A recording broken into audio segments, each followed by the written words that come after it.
Ambulance? ती ambulance नाही, ambulance आहे.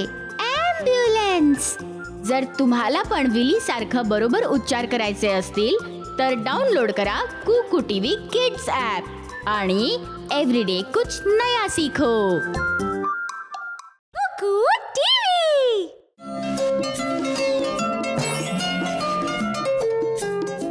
नायरा, तू अजून पण कशी झोपत आहेस? ही दुपारची वेळ आहे, तुला आता उठायला पाहिजे.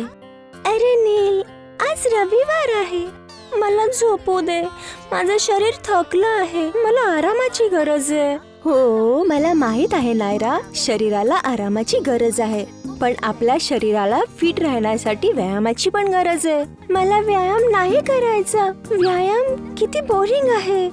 बेडवरती झोपून राहणं व्यायामापेक्षा किती चांगलं आहे. तुला माहित आहे का, तू व्यायाम नाही केला तर तू कमजोर आणि अस्वस्थ होशील आणि तू सारखं सारखं आजारी पडशील आणि तुला थकवा पण येईल. हे असं आहे का? जर मी आजारी पडले तर मी डॉक्टरांकडून औषध घेईल. पण तुला आजारपणाला बोलून आजारी का पडायचं आहे? जर तू रोज व्यायाम करशील तर तुझं शरीर फिट राहील आणि कोणत्याही औषधापेक्षा बिमारीसाठी लढण्यासाठी तयार राहील. पण एकच सारखं व्यायाम करणं किती बोरिंग आहे. हे अजिबात मजेदार नाही. हे चांगलं झालं असतं जर व्यायाम करण्याचे वेगळे आणि आनंदाचे तरीके असते. न्यायरा, व्यायामाचे वेगवेगळे तरीके आहेत. कोणती पण गोष्ट तुमच्या शरीराला चालण्यासाठी फिरण्यासाठी मदत करते तो एक व्यायाम आहे. डान्सिंग पण व्यायामाचे एक रूप आहे का? जर तसं आहे तर मी रोज व्यायाम करू शकते. डान्स करणं प्रत्येक वेळी मजेदार होऊ शकतं. हा माझा शौक आहे. हो, डान्सिंग व्यायामाचे एक रूप होऊ शकतं. या व्यतिरिक्त योगा आपल्या शरीराला आणि डोक्याला फिट आणि ठीक ठेवण्यासाठी सगळ्यात शक्तिशाली आणि सहाय्यक आहे. योगाचे खूप फायदे आहेत.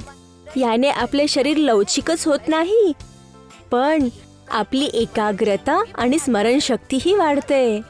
तुला योगाचे असे कोणते फायदे माहीत आहेत का? हो, मला आठवत आहे, आजोबा सांगत होते की योगा अशी गोष्ट आहे जे त्यांना फिट आणि शांत ठेवत आहे. त्यांनी मला हेही सांगितलं होतं, योगा त्यांच्या रोजच्या जीवनाचा भाग बनलेला आहे. ते दररोज योगाचा अभ्यास करत असायचे. बघितलं तूस, व्यायाम करणं केवढं चांगलं आहे. चला आता आपण व्यायाम करूयात. हा, मी वचन देते की मी रोज व्यायाम करेल आणि आजोबांकडून योगा पण शिकेल. चल लवकर आणि आपण नाचूयात.